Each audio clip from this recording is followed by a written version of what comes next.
She'll never afford a house. She can barely afford lunch, my father announced to 40 guests at my own birthday party, and the table laughed. He was standing at the head of the table, wine glass raised, grinning like he'd just told the world's best joke. And maybe, to him, it was. My boyfriend Nathan squeezed my hand under the table. I didn't flinch. I didn't cry. I just looked my father in the eye and smiled. What he didn't know was that I'd spent the last 8 years preparing for exactly this moment. Not for revenge, for the truth.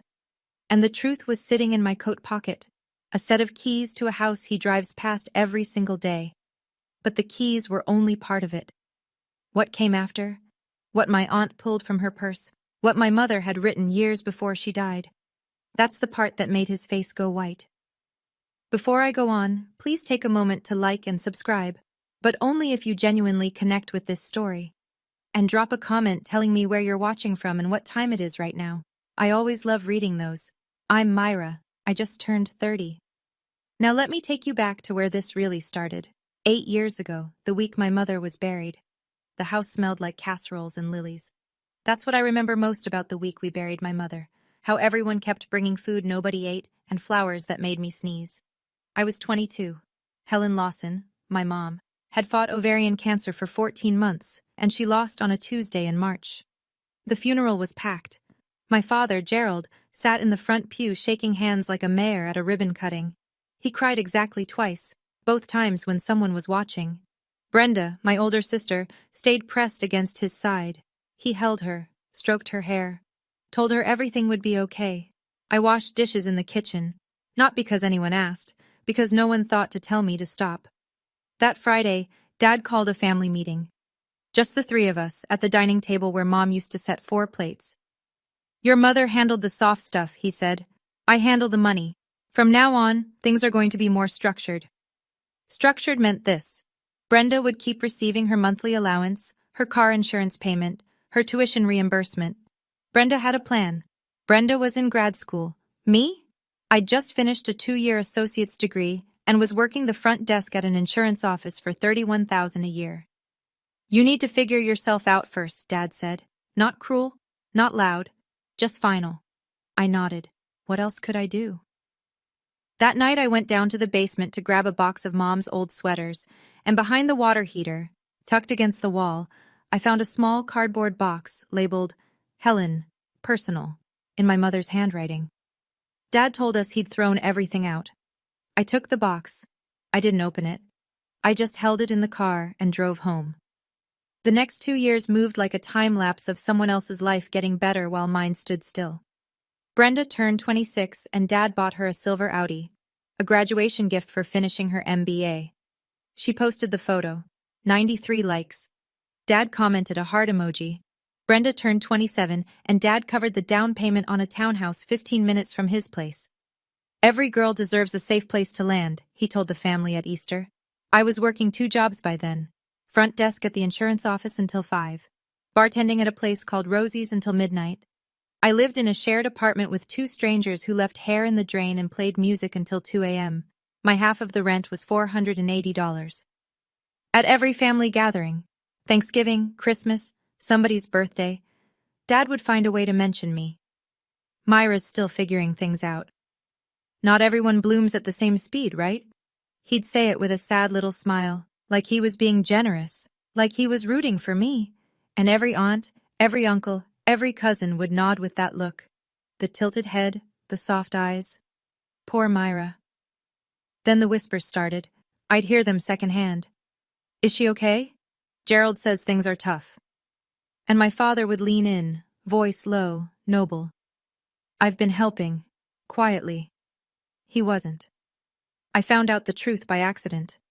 A thank you card from my Aunt Donna arrived at Dad's house, forwarded to me by mistake. So glad the money I sent Gerald is helping you with rent, sweetheart. Hang in there. I had never received a cent from Donna. Not one. I read the card 3 times. Then I put it in the same drawer as my mother's box. I didn't start building because of my father.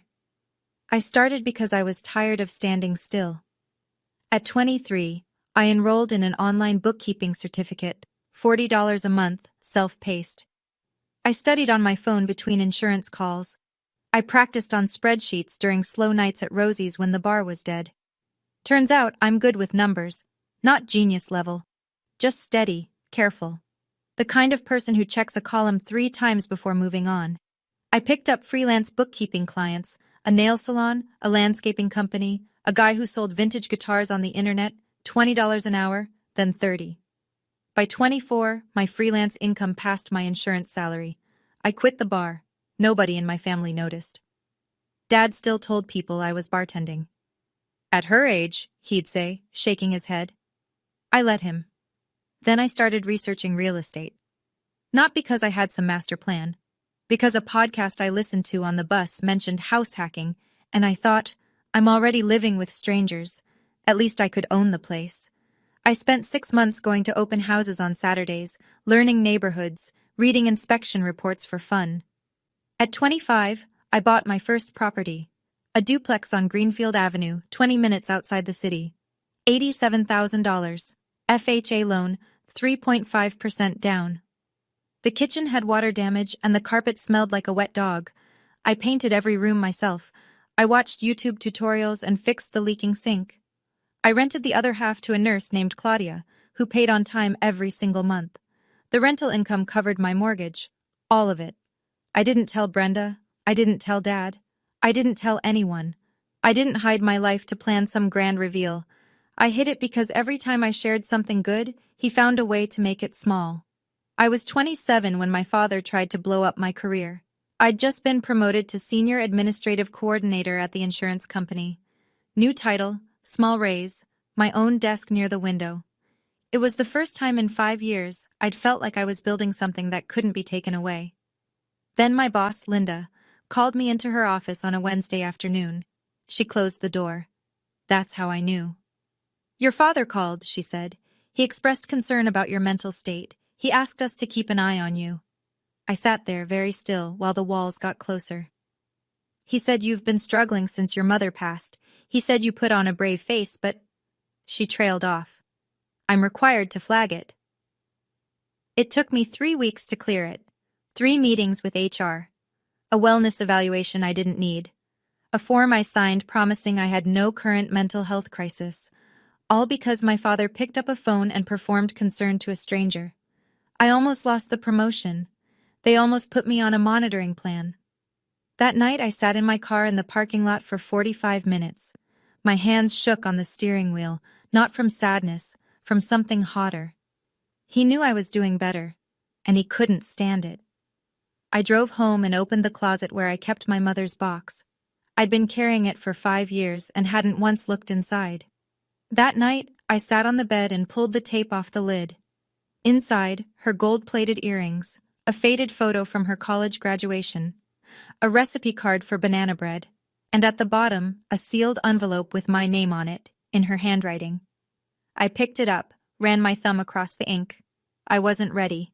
Not yet. Thanksgiving that year, I walked into Dad's house owning 2 properties.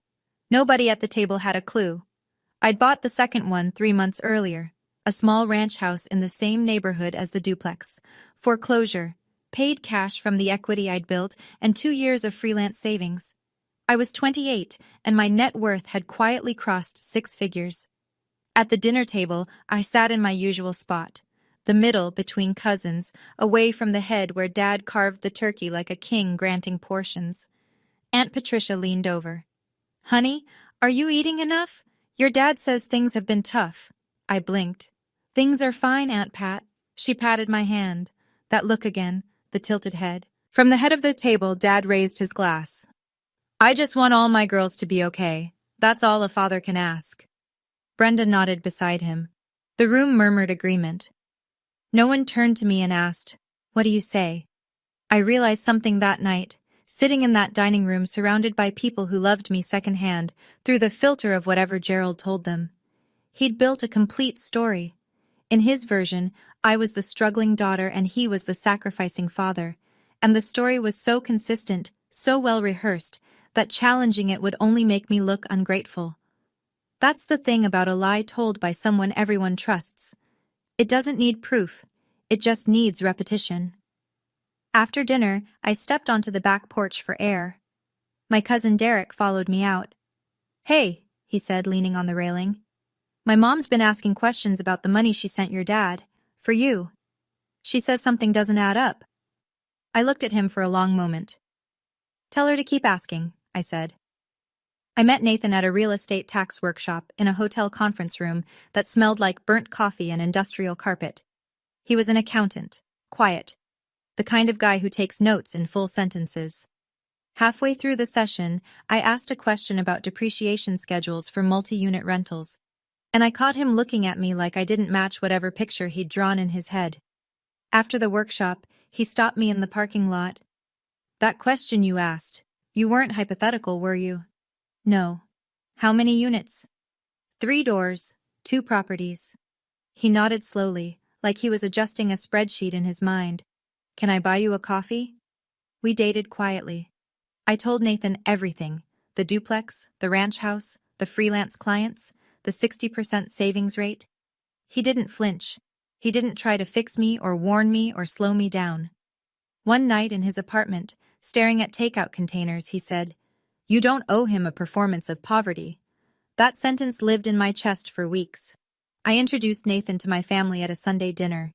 Dad shook his hand, then spent the entire meal interrogating him. Salary, savings, home ownership, 5-year plan. Not a single question about who Nathan was, only what Nathan could provide. After dinner, Dad pulled me aside in the hallway. "He seems nice," Dad said, "but nice doesn't pay bills." He straightened a framed photo of Brenda on the wall. "You've always needed someone stronger than you, sweetheart." Later in the car, Nathan was quiet. Then he said, "He didn't ask me one question about you. Not one." I stared out the window. "That's because to him," I said, "there's nothing about me worth asking." The lies got more specific that winter. Cousin Derek texted me a screenshot from a family group chat I wasn't in. Dad had written, "Appreciate everyone's patience. Myra's credit card situation is under control. I've been paying it down monthly. She doesn't like to talk about it." $20,000. That was the number he'd invented. I pulled up my credit report on my phone. Score, 782. 0 balances, 0 missed payments. The cleanest financial record of anyone in my family, probably including Gerald. But I couldn't walk into a room of 40 relatives with a printout of my credit score. That's not how families work. The story was already gospel. Dad had told it so many times, with such practiced sorrow, that correcting it would sound like denial. And that's when I understood the endgame. He wasn't just tearing me down, he was building a safety net for himself. If I ever succeeded, he'd take the credit. I paid off her debt. I gave her a second chance. The narrative was already written. He just needed time to let it harden. If I stayed quiet forever, he'd rewrite my entire life. The house on Maple Ridge came up in March. A 1940s craftsman cottage, 3 bedrooms, original hardwood, renovated kitchen. The owner was relocating to Arizona and priced it to sell fast. I knew the street. I knew it well. My father lived at 4708 Maple Ridge Drive. This house was 4712. I made a cash offer from the equity of my first 2 properties plus my savings. The seller accepted in 48 hours. I signed the papers on a Tuesday morning. Nathan sat beside me, holding my hand the way he does, steady, without commentary. My father's house was 47 steps to the left. I didn't buy that house to prove a point. I bought it because it was a good deal, but I'd be lying if I said the address didn't cross my mind. Dad called on a Sunday morning in April, 3 weeks before my 30th birthday. His voice had that warm, generous tone, the one he uses when he wants something to look like a gift. 30 is a big deal, sweetheart. Let me throw you a party. At my place. I'll handle everything. My first instinct was to say no. My second instinct was to remember what Nathan told me once. If you say no, he'll tell everyone you're ungrateful. So I said yes. Dad went to work immediately. He ordered catering. He rented folding chairs. He sent out invitations, not to my friends but to his people. His golf buddies, his former coworkers, the neighbors who'd watched me grow up, aunts, uncles, cousins from both sides, 40 guests on the list. It was the kind of production that looked like love if you didn't know better. Brenda called me midweek, breathless. Dad's going all out. He even ordered a cake with your photo on it. Isn't that sweet? I let that sit for a moment. Who's on the guest list? Oh, everyone. Family, neighbors, some of his work friends. She paused. I think even your old boss Linda. Isn't that nice? Linda, the woman Gerald had called to sabotage me, the woman who'd nearly put me on a monitoring plan. That wasn't a coincidence. Gerald didn't do coincidences. He did chess moves. Nathan found me that night sitting on the kitchen floor, staring at the invitation Dad had mailed, to my own birthday party, with his return address on the envelope. He's not throwing you a party, Nathan said, sitting down beside me. He's building an audience. I turned the envelope over in my hands. In my coat closet, hanging on a hook, was a jacket with a set of keys in the pocket. Then I guess I'd better bring a show, I said. The day of the party, I stood outside Dad's house for a full minute before going in. The lawn was mowed in diagonal lines. A balloon arch framed the front door, silver and white. Through the window I could see the banner, Happy 30th Myra, in curly letters. It looked like love. It looked like effort. And maybe, somewhere underneath the performance, a tiny piece of it was real. That was the part that always got me. Nathan and I walked in together. The house was already crowded, people clustered around the buffet table, paper plates in hand, laughing, catching up. Dad was in the center of the living room, shaking hands, hugging women on the cheek, topping off wine glasses. But the thing I noticed first was the wall. The living room wall, the one visible from every angle of the open floor plan, was covered in framed photos. Brenda graduating college, Brenda's engagement party, Brenda's first house, Brenda and Dad at a restaurant, matching smiles. My photo was there too. One, from when I was 10, missing my 2 front teeth, holding a participation ribbon from a science fair. I looked at it for 3 seconds, then I looked away. Dad spotted me and opened his arms. There she is, the birthday girl. He hugged me. Then he stepped back, looked me up and down, my gray knit sweater, my dark jeans, my flat boots. Couldn't find something nicer? He said it lightly. It's your birthday. Before I could answer, he turned to Brenda, who stood behind him in a fitted emerald dress. Doesn't Brenda look beautiful? I got her that dress last week. I breathed. Nathan's hand found the small of my back. Across the room, Aunt Donna caught my eye. She held her purse close to her side, patted it once, and gave me the smallest nod. The party filled in like a theater before the curtain.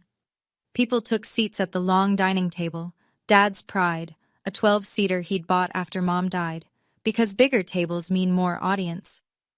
Dad worked the room. He clinked glasses. He told stories. He played the host the way he always does, loud enough to be heard, warm enough to be believed. When everyone was seated, he raised his glass. To Myra, he said, my little girl who always marches to her own drum. A few people clapped. I smiled. Standard birthday toast. I could survive this.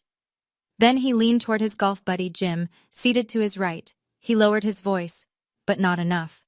The acoustics of a quiet dining room don't forgive whispers. Between us, I still help her out every month. That's what dads do, right? Jim nodded solemnly. Aunt Patricia, 3 chairs away, looked at me with that tilted head pity I'd been seeing for 8 years. Jim's wife turned to me brightly. So, what do you do, sweetheart? I opened my mouth. She's in admin, Dad answered. Good solid work. Not everyone's meant for the fast lane. He winked at me, like it was a compliment. Under the table, Nathan's hand tightened around mine. I could feel his pulse, faster than usual. He was angry. I wasn't. Not yet. I was watching. I looked around the room, 40 faces, and every single one of them believed a version of me that my father wrote. The struggling daughter, the grateful recipient, the slow bloomer who needed Daddy's help. Dad stood up again, tapped his glass with a fork. The room hushed. I want to say a few more words about my Myra. His eyes glinted, and I thought, here it comes. He took his time. He always does. Gerald Lawson doesn't rush a performance. He lets the silence gather first, lets the room lean in, lets every eye find him. You know, he started, swirling his wine, when Brenda turned 30, she'd just closed on her first house. He paused for the approving murmurs. Got them. Myra? Another pause. Let's just say she's on a different timeline. Polite laughter. A few people looked down. Dad rode the momentum. His voice got bigger. She'll never afford a house. She can barely afford lunch. The laughter was louder this time. Jim slapped the table. A cousin I barely knew snorted into her napkin. Patricia pressed her lips together but said nothing. Dad spread his arms wide, grinning. But that's why she has me, right, sweetheart? He looked at me and winked. The room waited for me to laugh along, to play the part, to roll my eyes and say, "Oh, Dad, stop." I felt the blood in my face, the heat behind my eyes. Nathan squeezed my hand so tight I could feel each knuckle. 3 seconds of silence. I looked at my father, really looked. At the man who washed dishes in his own mother's kitchen growing up, who clawed his way to middle management, who built his entire identity around the idea that without him, none of us could stand. And I realized he wasn't joking. He needed this to be true. I smiled. Not the polite smile I'd been wearing all night. A different one. The kind Nathan recognized. The one that means a decision has been made. Actually, Dad, I said. My voice was steady, quiet. The kind of quiet that makes a full room go still. About that. I didn't rush either. Since we're all here, I said, and since you brought up houses, I rested my hand on the pocket of my coat, which was draped over the back of my chair. I didn't pull anything out. Not yet. Dad laughed. The reflexive kind. The kind that fills space when something feels off. What, you got a lottery ticket in there? A few people chuckled. Not exactly. I reached into the pocket, slowly. The room tracked my hand the way people follow a match being struck. I pulled out a set of keys, 2 brass keys on a simple ring with a leather tag clipped to it. I set them on the table in front of me, gently. No toss, no drama, just metal on wood. I closed on a house 6 weeks ago, I said. The laughter died. Dad's glass stopped halfway to his mouth. Brenda tilted her head, not the pity tilt I was used to from everyone else. A genuinely confused one. Wait, what do you mean? I mean, I bought a house. I looked around the table. Paid in full, no mortgage. The silence had texture now. I could hear the ice settling in someone's water glass. Dad set his wine down, carefully. The way you put something down when your hands might shake if you don't focus. Paid in full, he repeated. With what money? It was the first honest question he'd asked me in 8 years. I didn't answer it. Not yet. I just let the keys sit there, brass catching the overhead light, the little leather tag facing up, the address printed on one side in small, clean letters that nobody could read from across the table. Nobody except the man sitting 47 steps away from that address every single day. Dad recovered fast. I'll give him that. He leaned back in his chair and chuckled. A performance chuckle, the kind meant to signal that nothing has changed. Everything's under control. She's kidding. He scanned the table, searching for allies. Myra, you're kidding, right? Do I look like I'm kidding? Nathan, beside me, spoke for the first time all evening. His voice was level. She's not kidding. Dad's jaw shifted. He looked at Nathan the way you look at a locked door you expected to be open. The whispers started. Patricia turned to the woman next to her. Jim rubbed the back of his neck. Derek, halfway down the table, leaned forward on his elbows.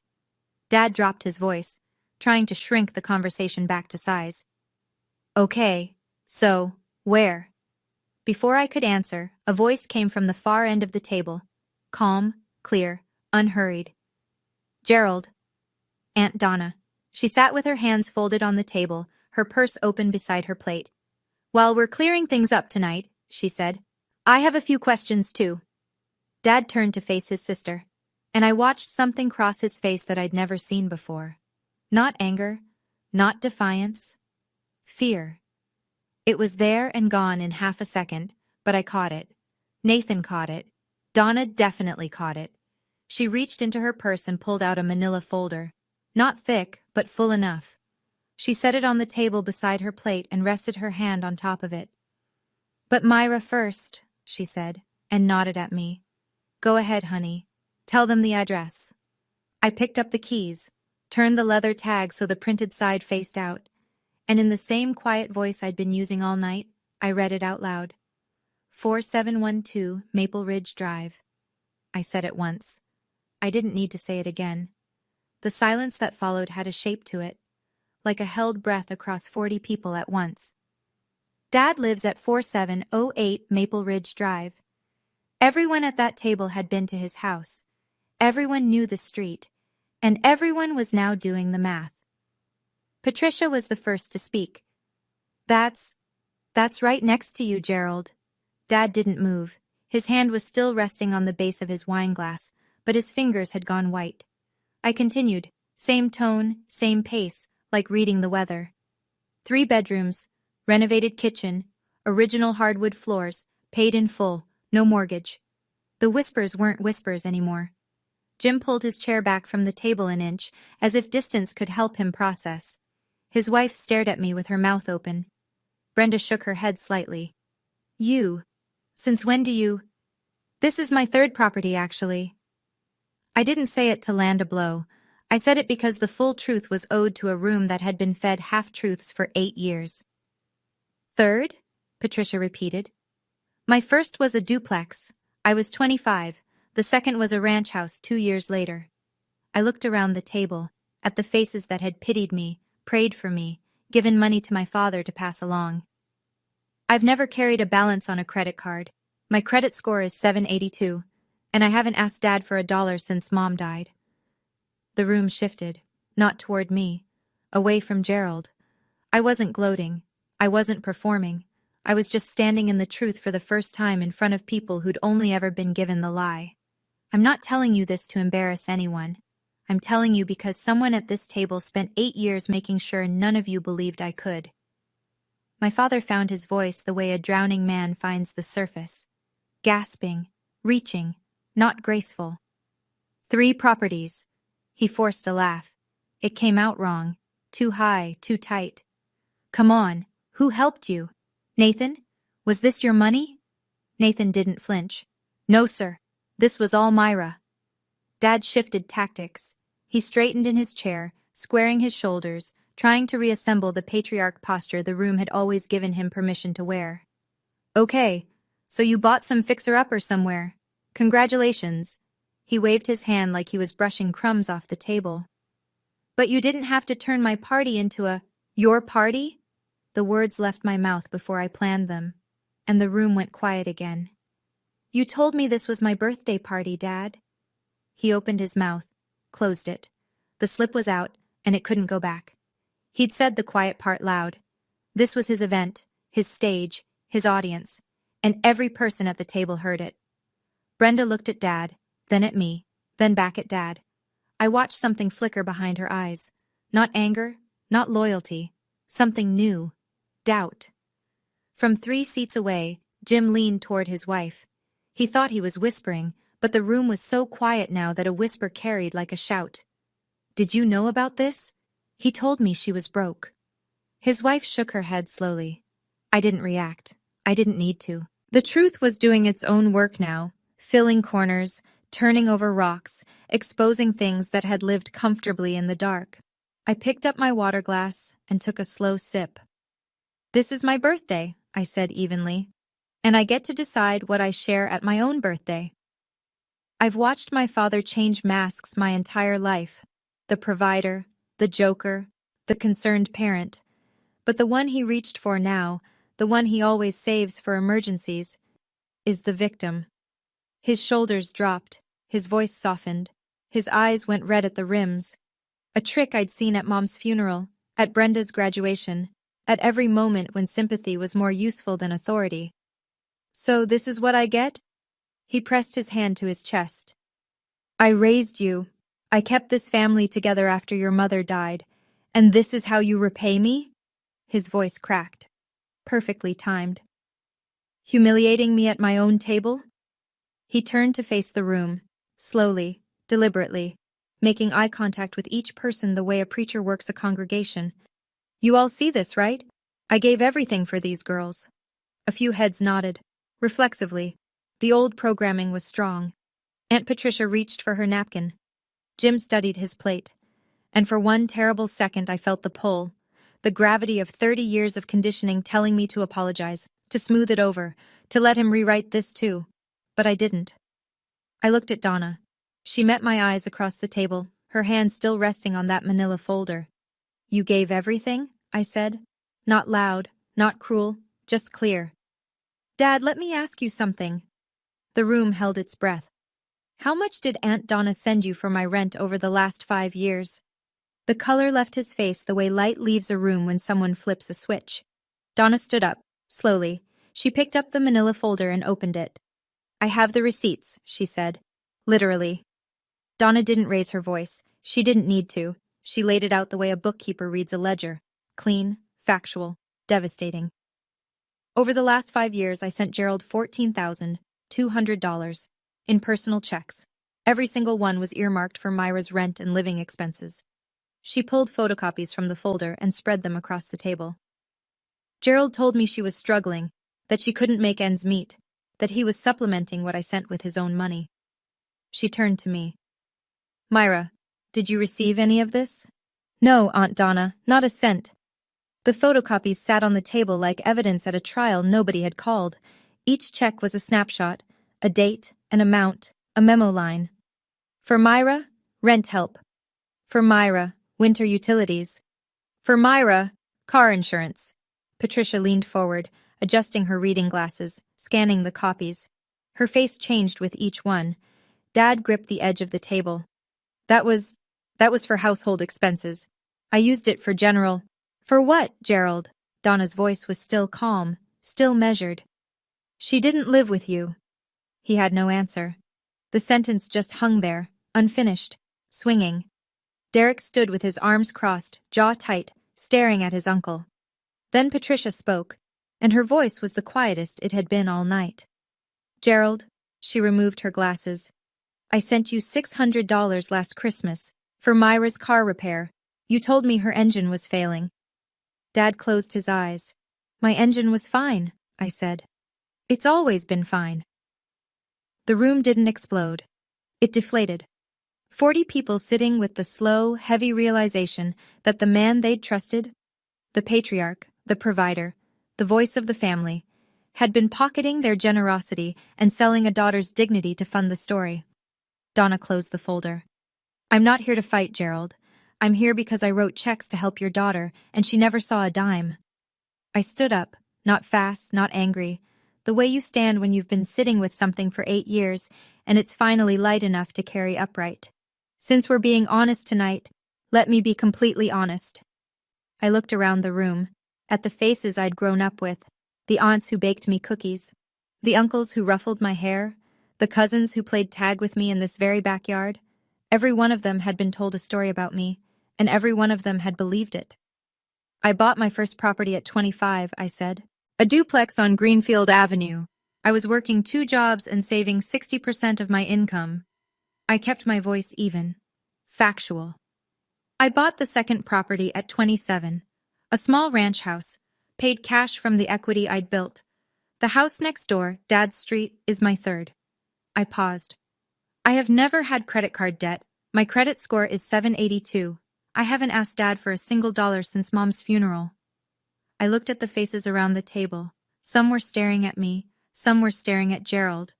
A few were staring at the floor. Every person in this room was told a different version of my life. I know, because I've heard pieces of it from almost all of you. The struggling daughter, the secret debt, the father paying it off. None of it was true. Linda, my former boss, spoke from the far end of the table. Her voice was tight. "I owe you an apology, Myra.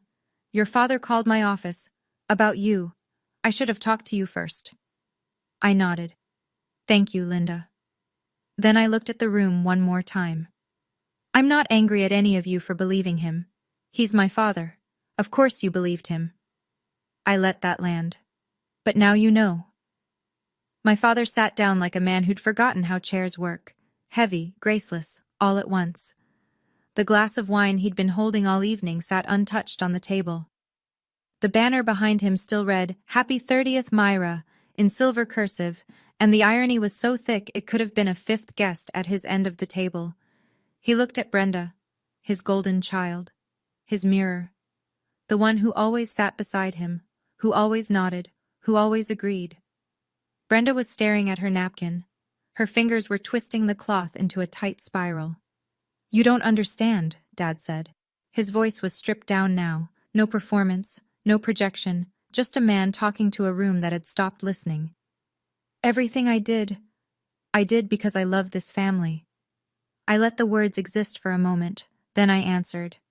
"No, Dad. You did it because you needed us to need you." I didn't raise my voice. "There's a difference." He looked away. Out the window, toward the street, toward the house at 4712, which I now owned, which was dark and empty and 47 steps from his front door. He had nothing, no comeback, no redirect, no mask to reach for. Nathan placed his hand on my shoulder. He didn't say a word. He didn't need to. Patricia got up from her chair, walked around the long table, and wrapped her arms around me. She smelled like lavender and old guilt. "I'm sorry, honey," she said against my hair. "I should have asked you." Then Brenda spoke. Her voice was small, shaking, the voice of someone pulling a thread they know will unravel everything. "Dad," she looked up, "did you also tell them I got my house because of your money?" A beat. "Because I paid you back. 3 years ago. You told me not to tell anyone." The room took another breath, and Gerald Lawson shrank a little more. The dining room had the strange hush of a place where too many truths had been spoken in too short a time. People were processing. Some stared at the table, some stared at Gerald, some stared at nothing. I sat back down. My hands weren't shaking anymore. I reached into my coat, the same pocket that had held the keys, and pulled out a sealed envelope. Cream-colored, slightly yellowed at the edges. My name, in my mother's handwriting, across the front. "Mom left me a letter," I said. "Dad hid the box it was in. Told us he'd thrown all her personal things away. I found it anyway." Gerald's eyes locked on the envelope. I watched recognition hit him. Not of the letter itself, but of what it meant. Helen knew. His wife, who died 8 years ago, had seen him clearly. "I opened it 2 weeks ago," I said. "I won't read all of it, but there's one part I think this room should hear." I unfolded the single page. Mom's handwriting was careful, even near the end, when her hands had been so thin the rings slid off. I read one line. "Myra, your father loves in the only way he knows, by holding on. Don't let him hold so tight that you forget how to stand. I couldn't teach him to let go, but I can tell you, you were always strong enough." Donna pressed the back of her hand to her mouth. Patricia's eyes were wet. Derek looked away. Dad stared at the letter like it was a ghost.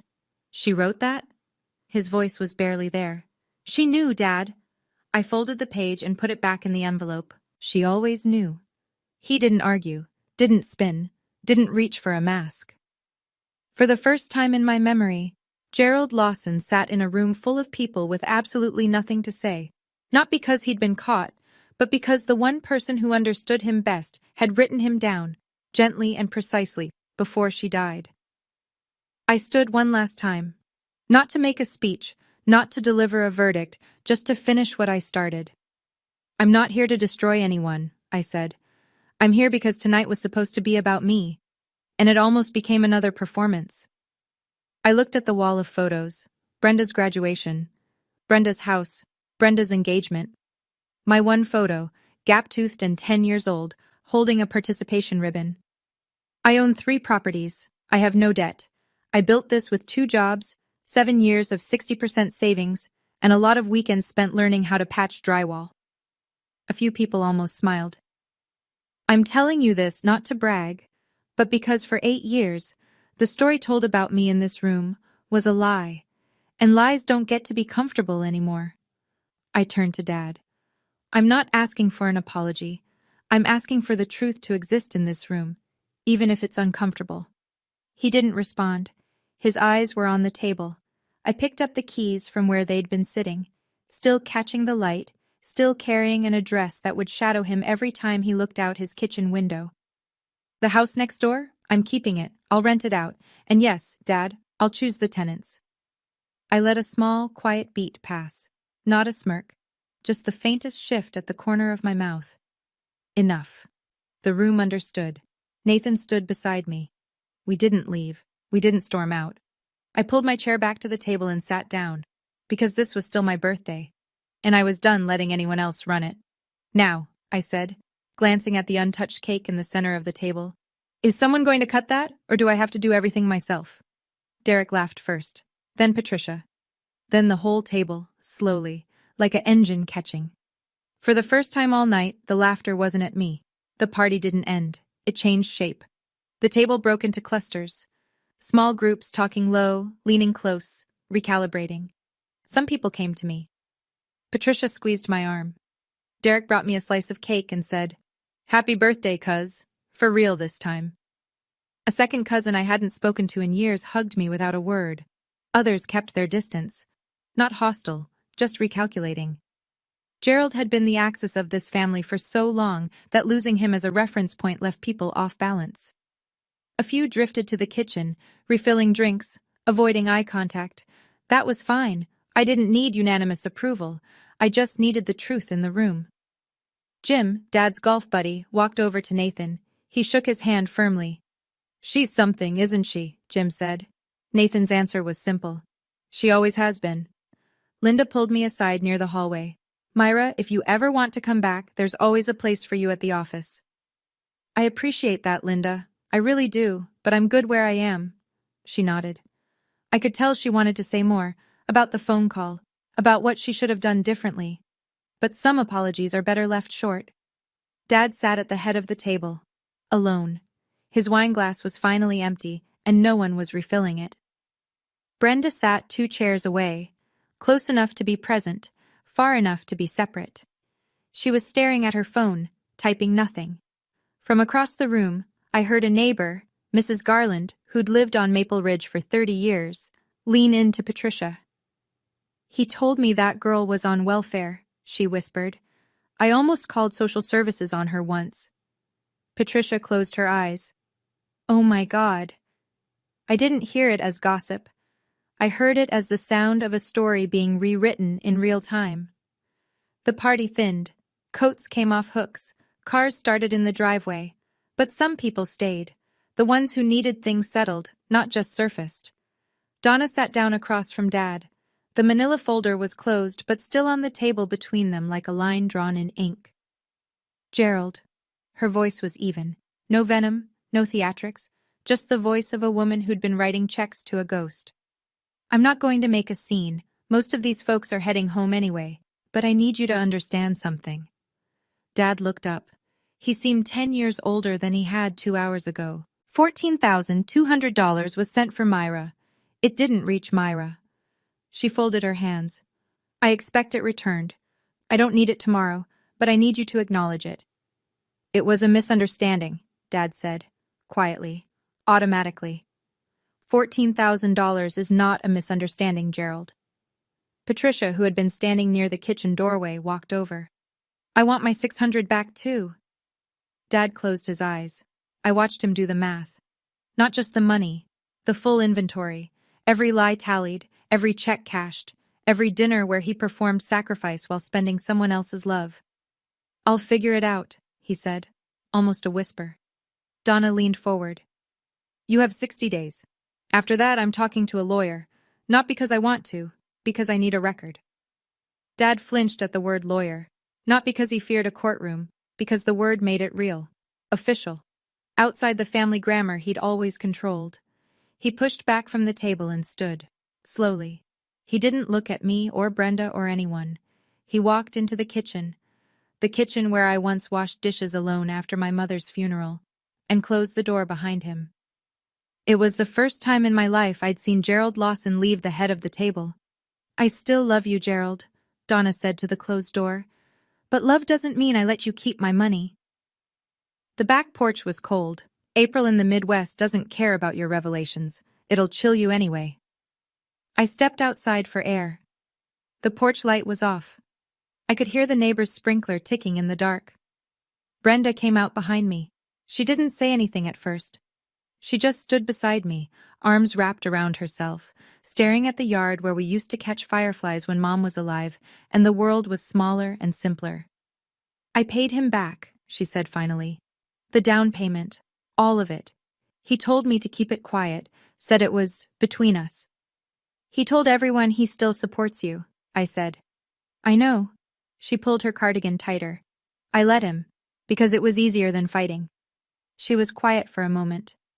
I'm sorry, Myra. You didn't do this to me. No, but I didn't stop it either. I let that sit. Because she was right. And because the truth doesn't always need softening. We stood shoulder to shoulder. No hug, no tears, but something else. A doorway that had been sealed shut for years cracking open, just enough to let light through. 3 properties? She said. I almost laughed. Took me 8 years. She shook her head. Honestly, that's incredible. I had good motivation. She turned to me. I could see her processing.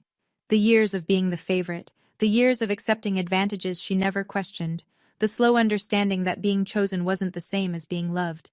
Can I see it? She asked. The house, the one next door. Anytime, she nodded. We looked out at the dark yard together.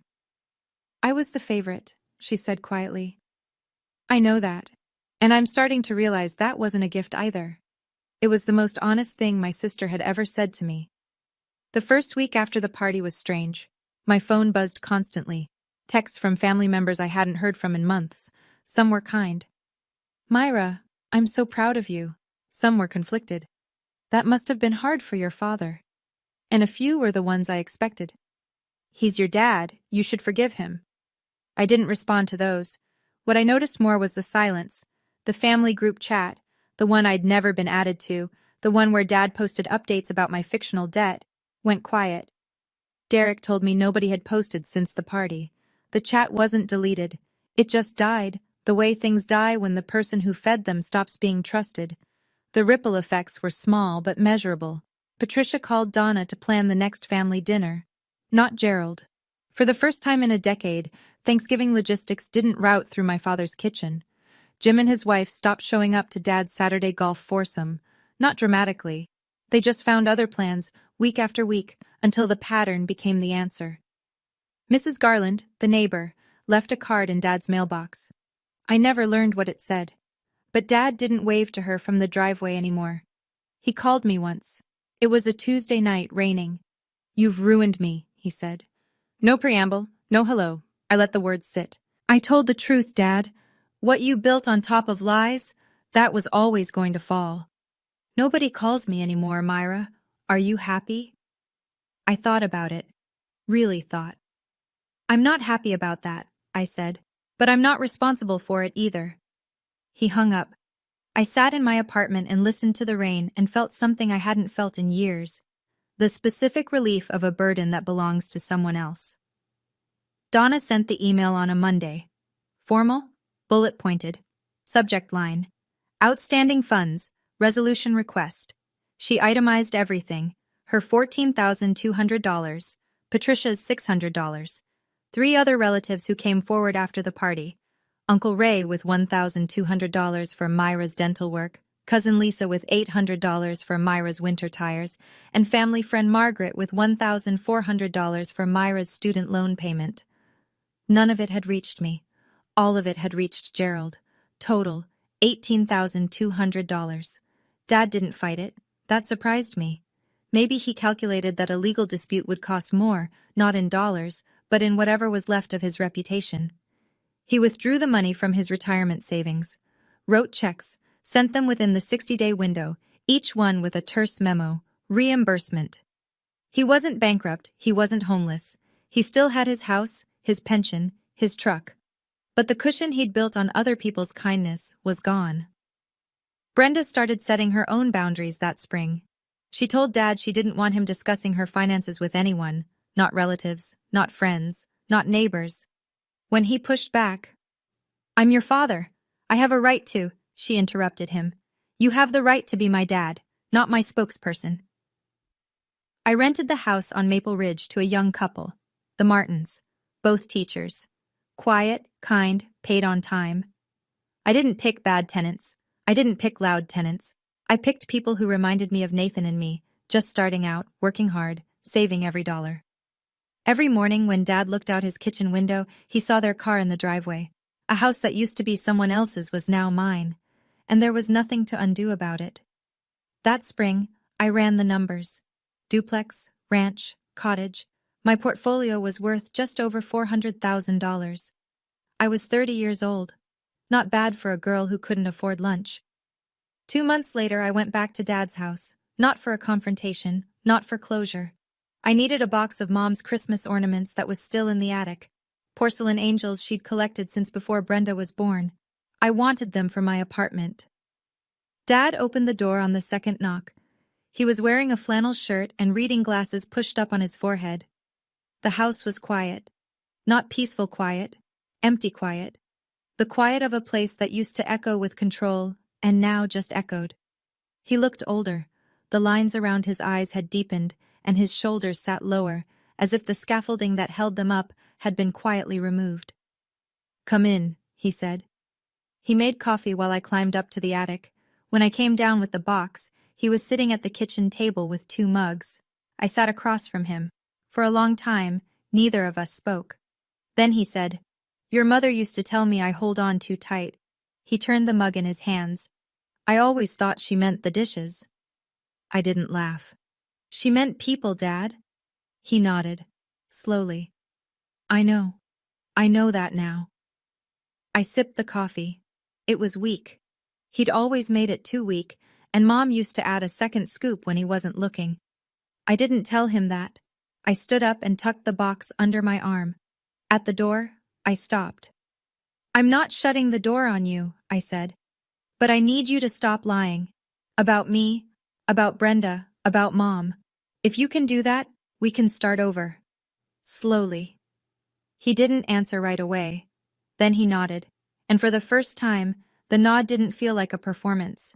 It felt like a man sitting in a house that was too big for him, trying to remember how to be small. "I didn't think I was lying," he said quietly. "I thought I was protecting how I needed things to be."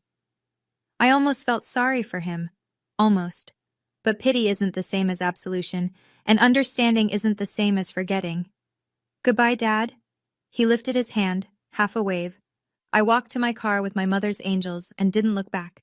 I'm sitting on the porch of 4712 Maple Ridge Drive, not because I live here, the Martins do, but today I'm here doing a final walkthrough before they move in next week, checking the paint, testing the locks, making sure the porch light doesn't flicker. Nathan's beside me, coffee in hand, leaning against the railing in that easy way he has, like the world is a place where things generally work out if you show up and pay attention. I can see Dad's house from here. 47 steps to the left. His kitchen light is on. It's always on now. He spends a lot of time in that kitchen, from what Brenda tells me. She calls me every week now. Real calls, not the surface-level check-ins we used to have, where she'd ask how I was, and I'd say fine, and we'd both pretend that was enough. "Do you regret it?" Nathan asks. "Telling everyone at the party?" I think about it, not because the answer is complicated, but because the question deserves more than a reflex. "I regret that it had to happen in public," I say. "But he made it public first, every single time." Nathan nods. That's enough for him. Donna hosted the last family dinner at her house. Patricia brought the wine. Derek manned the grill. Nobody asked Gerald to carve anything. He wasn't there. Not because he was banned, but because he chose not to come. Maybe that's his version of boundaries. Maybe it's just pride. I don't know yet. The porch light works. The locks are solid. The Martins are going to love this place. I lock the front door, pocket the key, and walk toward the car. Nathan falls into step beside me. Freedom isn't about proving them wrong. It's about not needing them to say you're right. If you're listening to this, and you recognize your own father in mine, or your mother, or your brother, or whoever in your family made you feel like you were less than what you are, I want you to know something. You don't have to buy a house to prove your worth. You don't have to own 3 properties or memorize your credit score or slide keys across a dinner table in front of 40 people. That was my path. It doesn't have to be yours. What matters is the moment you stop accepting someone else's version of who you are. For me, the keys weren't the point. They were just the proof that I couldn't be narrated anymore. The real turning point happened years before the party, the night I sat in a parking lot with shaking hands and decided that I would never again let a man who didn't believe in me define what I was capable of. And if you're not there yet, that's okay. I wasn't there for 8 years. I held my mother's letter for 5 years before I opened it. I kept Donna's thank you card in a drawer for 3. I watched my father lie about me at every holiday table and said nothing. I'm not telling this story from a place of perfection. I'm telling it from the other side of a very long silence. Dad texts me sometimes now, short messages, a photo of the backyard, a weather update. He hasn't apologized. I don't think he knows how. But he stopped lying, at least to me. And that's not forgiveness, but it might be a beginning. The Martins baked me cookies last week, by the way. Left them on the porch in a Tupperware container with a thank you note. I stood there holding warm snickerdoodles in front of a house my father said I'd never afford, and I laughed until my eyes watered. The irony was not lost on me. The best revenge isn't a house or a key or a set of receipts. It's becoming someone they can't narrate anymore. I keep Mom's letter in my wallet now, folded small, tucked behind my driver's license, where I can feel it every time I reach for something. You were always strong enough. Some days I believe it completely. Other days I have to read it again. But it's there. She made sure of that. Even from wherever she is now, she made sure. Nathan's waiting in the car. The engine's running. We're heading home. Our apartment for now. Maybe something bigger someday. Maybe one of my own properties, once the numbers make sense. I'm in no rush. I've learned that the best things I've built were built slowly, in silence, when nobody was watching. I walk past Dad's house. The kitchen light is still on. I imagine him in there, sitting at the table, drinking weak coffee, looking at his phone, wondering if anyone's going to call. Part of me wants to stop. Part of me knows that stopping right now would undo the boundary I spent 8 years building. So I keep walking. I'm 30. I own 3 houses. I have a man who sees me, a sister who's learning how to show up, an aunt who fights fair, a family that's rebuilding itself around the truth instead of around one man's need to be needed, and a father who is, very slowly, running out of stories to tell. I used to think turning 30 would feel heavy, like a door closing on the years I spent invisible. It doesn't. It feels like setting down a bag I didn't know I was carrying, like standing up straight for the first time and realizing the ceiling was never as low as someone told you it was. Nathan rolls down the window. Ready? I slide into the passenger seat. Keys in my pocket. Letter in my wallet. The whole road ahead. Ready? 30 looks good on me, but it looks even better with keys in my pocket and no one else writing the check. And that's my story. If you've ever been unseen by the person who should have believed in you the most, drop a comment and tell me. What was the moment you decided to stop letting someone else define your worth? And if you haven't reached that moment yet, you will. I believe that. Check the description for more stories like this one. I'll see you in the next one.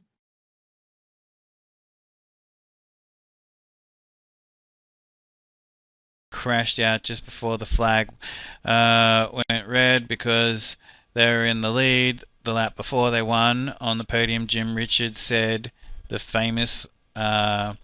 most famous words in motorsport, in Australian motorsport. Yeah.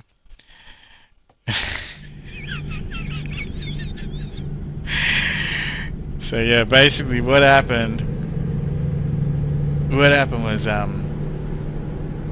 it was a torrential rain, so they made a red flag. Keep right. And the skyline, which a lot of people already had a problem with, was an all-wheel drive. Oh, you were there, cool. Turn right. I did not look. I hope I don't run into anyone. We're good. So basically, the Skyline, which was all-wheel drive, and people already had a problem with that, you know, with all these V8s, and then you got these all-wheel drive Skylines. You got like BMWs, you got all sorts of stuff, right? But everybody's like front-wheel drive or rear-wheel drive, and then you get these all-wheel drive Skylines, and everyone was like, yeah, you know, it's a bit unfair, you know, throwing them around the mountain. So anyways, around the circuit, you know, up against like V8 rear-wheel drives and all that sort of stuff. But then, of course, it's raining. So these things are just like dominating, you know, because basically like everyone has to slow down, you know, and they don't have to, you know, they're just basically powering on through the corners, you know, just laughing at the rain. So anyway, then it became torrential rain, so bad, cars were crashing out everywhere, and they called the race off. The leader of the previous lap, they made a red flag. They red flagged the race. The leader of the previous lap was this Skyline, Jim Scaife and Mark Scaife and Jim Richards' Skyline that they were piloting. And then the camera goes. If you were sitting at home watching it on TV, which is what I was doing, the camera then goes, "Okay, we've got a red flag.